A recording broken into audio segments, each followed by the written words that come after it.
बिस्मिल्लाहिर्रहमानिर्रहीम। अस्सलाम वालेकुम वीवर्स, आज हम एक ऐसे गैर मुतनाज़ा मौजू पर बात करेंगे जिसे हर साल मुतनाज़ा बना दिया जाता है। जी हाँ, आप बिल्कुल सही समझे, चांद देखने की रोयत। आसमान पर चांद यूं तो हर माह निकलता और डूबता है, लेकिन चांद के रोमांस में मुब्तला हम पाकिस्तानी इसकी ठंडी नरम चांदनी से लुत्फ अंदोज होने में ही खुश रहते हैं। चांद जमीन पर क्या असरात मुरतब करता है, इसका अहवाल जानने की कतन फिक्र नहीं करते। इसी चांद को जब रमजान मुबारक और शवाल मुकर्रम में नजर आना होता है तो हम बेसियत कौम हर साल एक नए झगड़े में पड़ जाते हैं। कुछ को एक रोजा कम होने का मलाल होता है तो कुछ के लिए एक रोजा ज्यादा रखना मुश्किल हो जाता है। और ईद का चांद तो हमारे यहाँ पिछले कई साल से तफरीक, बदमज़गी, तलखी और जुगतबाजी का सामान लेकर आता है। हर साल इन तलखियों में इजाफा होता है और इससे मुतालिक जुगतबाजी और सोशल मीडिया की मीम्स में भी यूं नौजवान नस्ल इन दिनों की मजहबी अहमियत और रवायती खूबसूरती से दूर हो रही है और उसे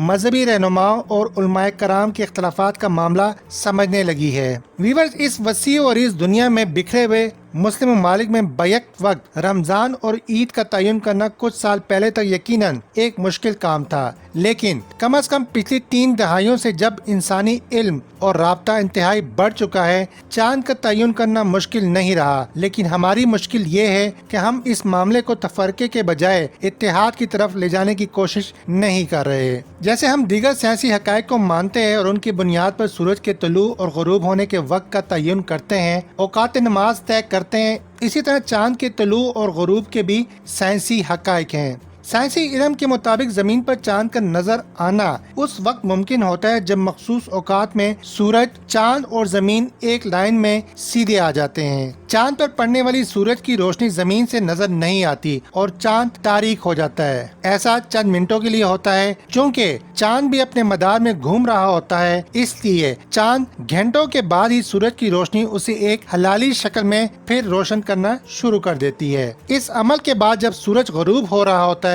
तो चांद एक बहुत मुख्तसर वक्त, जो 1 मिनट भी हो सकता है, के लिए आसमान पर नजर आता है। यही तुलुए चांद है, जिसे चांद की पैदाइश भी कहते हैं। चांद के नजर आने और उसके दौरानिये का इन्हिसार उस वक्त पर होता है जब चांद, सूरज और जमीन कमरी मजमुए यानी एक सीधी लाइन में होते हैं। कमरी मजमुए और सूरज के गुरूब होने के दरमियान जितना कम वक्त होगा, तुलुए चांद उतने ही कम वक्त के लिए होगा और बारीक भी ज्यादा होगा। 14 घंटे से कम उम्र के चांद को दूरबीन की मदद के बगैर नहीं देखा जा सकता। अगले दिन गुरूब आफ्ताब के वक्त इस कमरी मजमुए को वकू हुए 23 से 24 घंटे गुजर चुके होंगे तो चांद का साइज और रोशनी भी बढ़ चुकी होती है, जिसे देखकर हम अक्सर कहते हैं कि चांद दूसरे दिन का है और हमारी ईद या रोजा मुतासिर हुआ है। तलुए चांद या चांद की पैदाइश जमीन के मुख्तलिफ हिस्सों में मुख्तलिफ औकात में होती है, क्योंकि चांद की इस कैफियत के वक्त जमीन भी अपने मदार में गर्दिश कर रही होती है।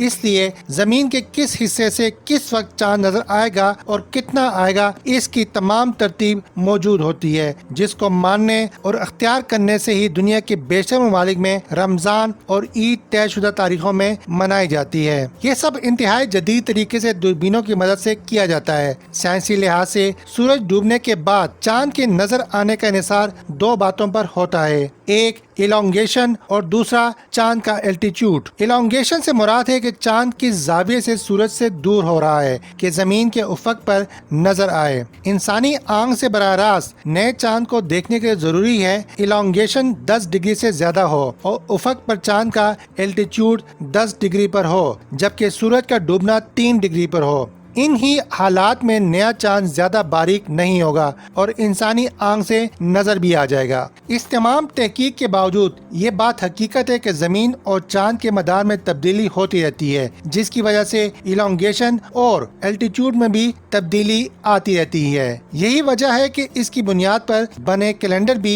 100% सही नताइज नहीं दे रहे होते। सऊदी अरब में फॉलो किए जाने वाले कैलेंडर को देखा जाए तो गुज़िश्ता 19 साल में रमजान मुबारक और शवाल का चांद 21% बार कैलेंडर के मुताबिक नहीं था। یہ بھی حقیقت ہے کہ چاند ہمیشہ 29 یا 30 دنوں کے بعد طلوع ہوتا ہے۔ ان دنوں کا دارومدار بھی پچھلے چاند کے ساتھ مشروط ہوتا ہے۔ ویورز، چاند کی نظر آنے یا نہ آنے کے انحصار موسم، گرد و غبار اور بادلوں پر بھی ہوتا ہے، لیکن ہمارے ہاں رمضان اور شوال کا چاند دیکھنے کی رویت ہمیشہ متنازع ہو جاتی ہے۔ حکومت کی جانب سے اس بار کہا جا رہا ہے کہ ملک بھر میں رمضان المبارک اور شوال المکرم کے چاند پر اتفاق ہوگا اور 2 رمضان اور 2 عیدیں نہیں ہوں گی۔ اس سلسلے میں بہتر یہ ہے کہ سائنسی مواد کے ساتھ ساتھ سیاسی اور مذہبی اکابرین باہم بیٹھ کر قومی سطح پہ ایک طریقہ کار وضع کریں جو پچھلے مہینوں کے چاند کے ساتھ ساتھ اگلے چاند کی پیدائش کا تعین کر سکے۔ اس معاملے کو جلد از جلد طے کرنا ایک بڑی مذہبی ذمہ داری ہے جو ہم پاکستانیوں کو مزید جگ ہسائی سے روک سکتی ہے۔ ویورز، اگر آپ کو یہ ویڈیو پسند آئی ہو تو اسے لائک اور اپنے سوشل میڈیا اکاؤنٹ پر شیئر کریں، جبکہ چینل کو سبسکرائب اور بیل آئیکن کو کلک کرنا